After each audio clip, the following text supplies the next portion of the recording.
Jumpa lagi bersama dengan saya, Mr. Sorchan, di dalam channel pengembangan kepribadian atau mentoring self improvement.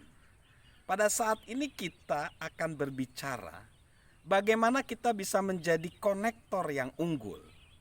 Ternyata untuk menjadi konektor yang unggul atau menjalin hubungan itu adalah bukan tentang saya, bukan tentang diri saya sendiri.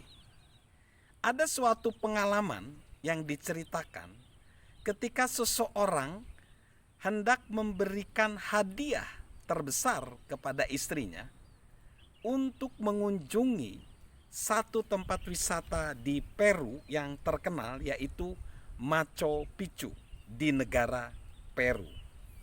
Karena tertarik dengan sejarah kebudayaan suku Indian di Peru, ya, Inka kuno, maka dia mengundang istrinya dan saudara-saudara dekatnya untuk melakukan tur ke Peru.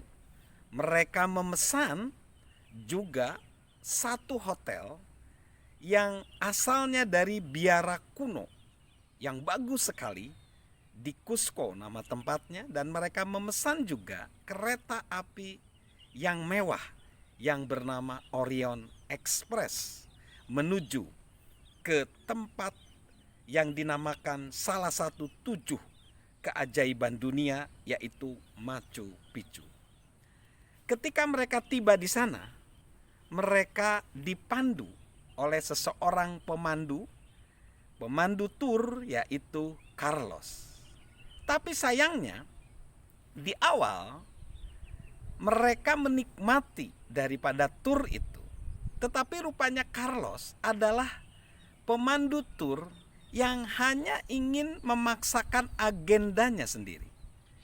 Ketika dia menjelaskan bangunan, dia mengemukakan data, angka, tapi dia tidak mau menanggapi pertanyaan-pertanyaan dari para peserta tur.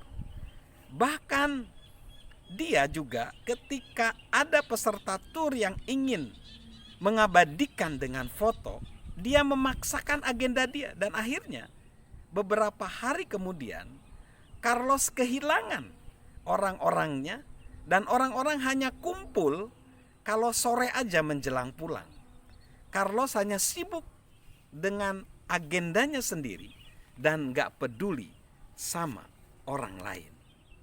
Nah, begitulah yang dinamakan dengan tidak menjadi seorang konektor yang baik atau konektor yang buruk.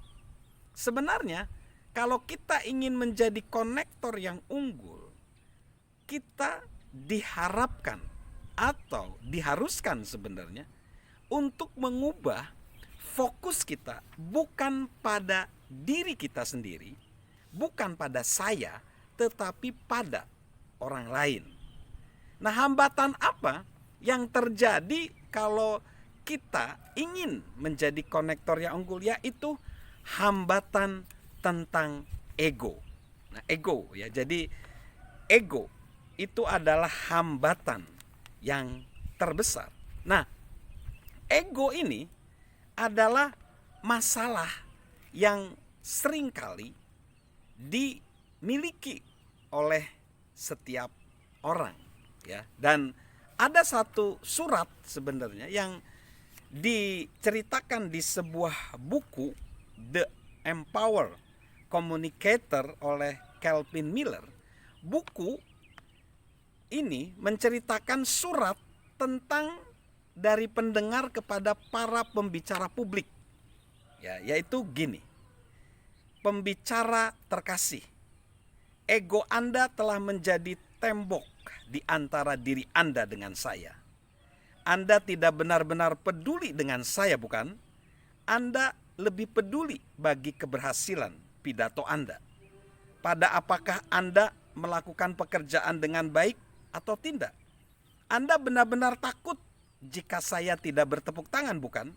Anda takut jika saya tidak tertawa pada lelucon Anda atau menangis saat mendengar kisah sedih Anda? Anda begitu terpaku pada masalah bagaimana saya akan menerima pidato Anda. Anda tidak pernah memikirkan saya sama sekali. Saya mungkin saja mengasihi Anda, tetapi Anda begitu terpaku pada kasih kepada diri sendiri, sehingga kasih kepada saya benar-benar tidak dibutuhkan. Jika saya tidak memberi perhatian saya, itu karena saya merasa tidak dibutuhkan. Saat saya melihat Anda memegang mikrofon, saya melihat narsisme di cerminnya. Apakah dasi Anda sudah lurus? Apakah rambut Anda sudah rapi? Apakah sikap tubuh Anda sudah sempurna? Apakah penyusunan kata-kata Anda sudah sempurna? Anda nampaknya mengontrol segala sesuatu kecuali pendengar Anda. Anda melihat segala sesuatu dengan sangat baik, tetapi bukan kami. Tetapi kebutaan terhadap kami ini, saya takut, telah membuat kami menjadi tuli terhadap Anda. Kami harus pergi sekarang, maaf. Kapan-kapan teleponlah kami. Kami akan kembali kepada Anda saat Anda benar-benar dengan jelas melihat kami. Setelah impian-impian Anda hancur, setelah hati Anda hancur, setelah keangkuhan Anda melahirkan keputusasaan, maka akan ada ruang buat kami di dunia Anda.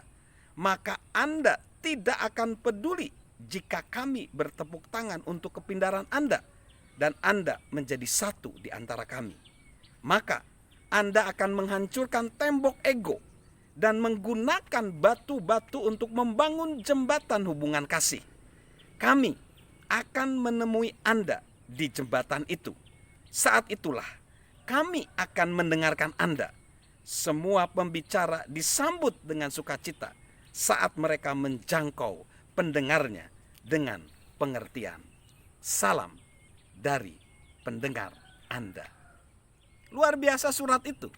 Surat itu menggambarkan bagaimana seorang pembicara dia terkoneksi dengan audiensnya.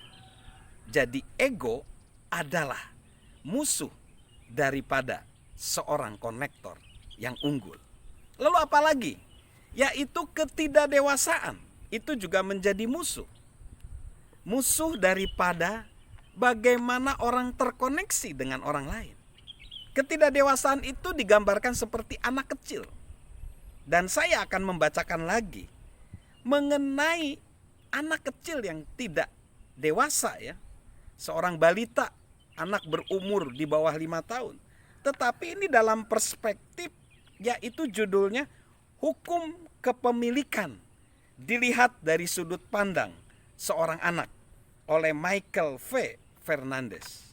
Begini, hukum kepemilikan dari sudut pandang seorang anak. 1. Jika aku suka, itu milikku. Jika itu di tanganku, itu milikku. 3. Jika aku dapat mengambilnya darimu, itu milikku. 4. Jika aku punya sedikit beberapa waktu lalu, itu milikku. 5. Jika itu milikku, itu seharusnya tidak pernah kelihatan seperti milikmu. 6. Jika aku melakukan atau membangun sesuatu, semuanya adalah milikku.